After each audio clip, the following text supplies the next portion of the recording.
జై జగన్నాథ.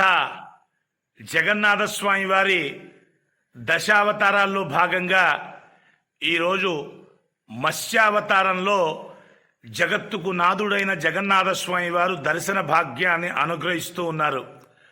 చోడవరంలో అతి ప్రాచీనమైన శ్రీదేవి భూదేవి సమేత శ్రీ కేశవ స్వామి వారి దేవస్థానంలో ఉపాలయంగా కొలువైన జగన్నాథ స్వామి వారి తొలి రోజు మత్స్యావతారంలో స్వామివారు దర్శన భాగ్యాన్ని భాగవత కోటికి అనుగ్రహిస్తూ ఉన్నాడు.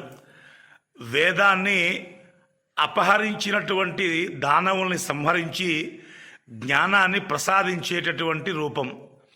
మనలో కూడా విశేషమైనటువంటి జ్ఞానం ఉంది, కానీ అది మాయ చేత కప్పబడి ఉంది. అటువంటి మాయను ఛేదించేటటువంటి రూపం కనుక ఇది మత్స్యావతార రూపంగా పెద్దలు అభివర్ణిస్తూ ఉంటారు. అటువంటి స్వామిని దర్శించి తరించవలసిందిగా ప్రార్థిస్తూ ఉన్నాం.